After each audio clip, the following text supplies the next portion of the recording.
নমস্কার। আজকে আমরা আলোচনা করব মণ্ডল যদি জন্মকুণ্ডলিতে অষ্টমঘরে বিরাজমান হয় তাহলে জাতক কেমন ফল পাবে। চলুন শুরু করি। তার আগে সবাইকে বৈদিক জ্যোতিষ চ্যানেলে সবাইকে স্বাগত।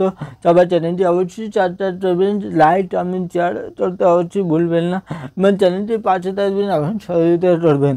চলুন শুরু করি। অষ্টমঘর হচ্ছে রহস্যময় একটা হাউস, যেখান থেকে বিভিন্ন অটাল জ্যোতিষ তন্ত্রমন্ত্র জ্যোতিষ এখান থেকে দেখা হয়।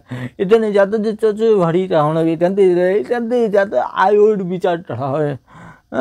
তারপরে রোড অ্যাক্সিডেন্ট রক্তপাত হয়, এই রোডটা একটা নেগেটিভ হাউস হিসাবে ধরা হয়। যে তারপরে জন্মকুণ্ডলিতে অষ্টমঘর হচ্ছে বৃষ্টি রাশি পড়ে অষ্টমঘরে, যার অধিপতি হচ্ছে মণ্ডল। আর স্বয়ং মণ্ডল যদি এখানে অবস্থান করে জাতক অত্যন্ত রহস্যময়। জাতকের মধ্যে জাতকটি যেটা দেখায় কিন্তু জাতক যেটা নয়, অত্যন্ত জাতকের ক্যারেক্টারের মধ্যে অত্যন্ত রহস্যময় বৈশিষ্ট্য করা যায়। জাতক বাইরে একজন ভিতরে তার চিন্তা ভাবনা মানসিকতা কিন্তু আলাদা, কিন্তু জাতকের মাইন্ড যথেষ্ট ডেভেলপ থাকে তার বয়স অনুযায়ী, যথেষ্ট চিন্তাভাবনা যথেষ্ট উচ্চ হাই লেভেলের থাকে।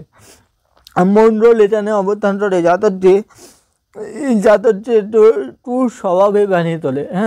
মণ্ডলটি তো এখানে যথেষ্ট ভালো, যদি যুব স্থিতিতে তাদের যথেষ্ট ভালো একটা ফল দিয়ে তাদের জাতকটি। তারা মণ্ডলে যে সপ্তম দৃষ্টি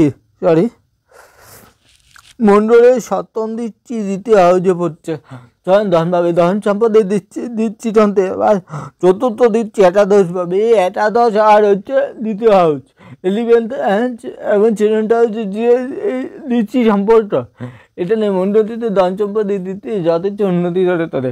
এমন দ্বিতীয় তার দৃষ্টি একাদশভাবে 11th হাউসে পড়ায়, যাদের বড় ভাই এবং বন্ধুদের সাথে যে রিলেশন সেটা হচ্ছে অবনতি থাকে। 7th হাউসে দৃষ্টি পড়ে যাদের বাণী একটু পরিস্থিতি হয়ে থাকে।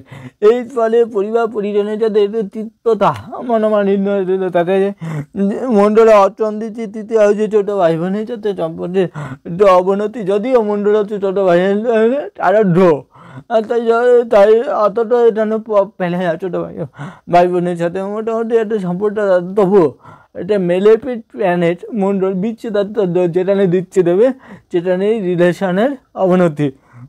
একটু তো তার স্বভাব পরিবার, কিন্তু যে পরিবারে বিবাহ করে সেটা কিন্তু যথেষ্ট রয়্যাল ফ্যামিলি হয়, যথেষ্ট ধনাঢ্য পরিবারে কিন্তু যতটি বিয়ে হয়ে থাকে, কিন্তু ছোটো বাড়িতে একটু মতবিরোধ দেখতে পাওয়া যায়। যতটি মণ্ডল এটা অষ্টমভাবে বিরাজমান হয়ে যতটি মান্ডলিক হতে তোলে।